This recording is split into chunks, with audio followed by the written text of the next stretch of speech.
नमस्कार, मैं हूं प्रकृति। आप देख रहे हैं एनबी न्यूज़। हमें शुरू से पढ़ाया जाता है कि समाज जो है वो सामाजिक संबंधों का जाल होता है, लेकिन जब कुछ ऐसी कहानियां हमारे सामने आती हैं जिसको देख के ये सारी जो बातें होती हैं जो हम कभी किताबों में पढ़ा करते थे, ये सिर्फ बातें ही रह जाती हैं। आज के ठीक 1 महीने पहले यानी कि 15 दिसंबर को एक परिवार इतना लाचार हो जाता है कि आर्थिक तंगी से इतना लाचार हो जाता है कि वो आत्महत्या करने के लिए मजबूर हो जाता है। आप देख सकते हैं ये एक ताला यहाँ पे लगा हुआ है और मैं यहीं खड़े होकर इसलिए बात कर रही हूँ क्योंकि ये मकान जिसका है उनका नाम है ओम प्रकाश जी। ओम प्रकाश जी के बेटे थे जितेंद्र जी और इन जितेंद्र जी की 2 बेटियाँ थीं। जितेंद्र और उनकी 2 बेटियों ने 15 नवंबर को यानी कि आज के ठीक 1 महीने पहले आत्महत्या कर लिया था, फांसी लगा ली थी। और उनके पिताजी यानी कि ओम प्रकाश जी आज इतने लाचार हैं कि इस घर में ताला लगाकर वो अपने बेटी के पास अपना इलाज करा रहे हैं। लाचारी की स्थिति ये है कि बीमारी की स्थिति ऐसी है, लाचारी की स्थिति ऐसी है कि अपना घर परिवार छोड़ के अपनी बेटी के पास उनको रहना पड़ रहा है।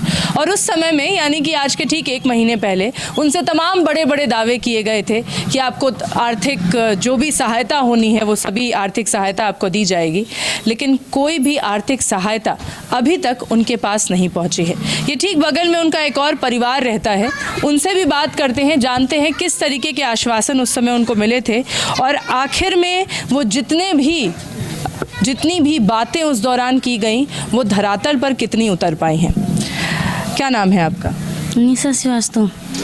क्या बताना चाहेंगी कि क्या बातें हुई थी, क्या स्थिति थी उस समय की, क्या कहेंगे? टाइम मैम देखिए मेरा तबीयत ठीक नहीं था, लेकिन जो भी बात हुई पापा से बात हुई और वो बोले थे लोग कि हम लोग कुछ मतलब आर्थिक वजह था तो कुछ मदद करेंगे और अभी तक मान लीजिए हम लोग को इंसाफ चाहिए।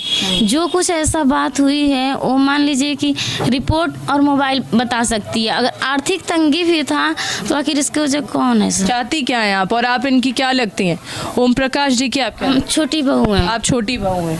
आपसे सबसे पहले मेरा सवाल ये है कि आप ठीक इनके बगल में रहती थी, क्या आपको नहीं पता था कि परिवार इतनी बुरी स्थिति से गुजर रहा है? हमको सब पता था, हम लोग को पता था, वो पूरे गली में पता था। सब लोग से कभी 500 कभी 1000 रुपया मांग करके वो किस्त चलाते थे, किस्त भरते थे। हमारे नाम पे भी लिए थे और लोग के नाम पे भी लिए थे। और जब हम लोग को होता था, जब मदद करने लग तो हम लोग को जब रहता था पैसा रुपया तो हम लोग करते थे। अभी फ़िलहाल में हम लोग की स्थिति भी अच्छी नहीं है क्योंकि 2-3 साल से मेरे हस्बैंड का काम नहीं चल रहा है। इसी की वजह से मेरा भी जो सब है जेवर और सब रखा चुका है गिरवी, और भैया का भी कुछ रखाया हुआ था, लेकिन अभी मतलब पहिराना ओढ़ाना से ऐसा। कौन कौन लोग आए थे उस समय आप लोगों से? किस तरीके की आश्वासित की किन क्या क्या बातें हुई थी, वो सारी बातें हमें ज़रा बताइए। सांसद जी आए थे रवि किशन जी, और फिर नगर निगम के आए थे, उनको हम नहीं जानते हैं, वो कुछ आए थे। और लाला परिवार के लोग भी आए थे, तो वो लोग थोड़ा बहुत, एक लाला जो हैं वो कुछ मदद किए, थोड़ा बहुत मदद वो लोग कुछ किए थे, लेकिन ये सब पापा को जानकारी है। तो इस समय हमारे साथ ओम प्रकाश जी नहीं है, उनका क्या कहना है ये भी हम आप तक जल्द पहुंचाएंगे।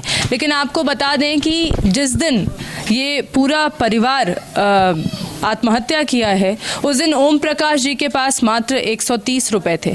स्थिति ये थी कि 60 वर्ष के ये बुजुर्ग अपने परिवार को, अपने बेटे को और अपनी पोतियों को उनका जीवन व्यापन करने के लिए वो नौकरी कर रहे थे बतौर एक होमगार्ड की।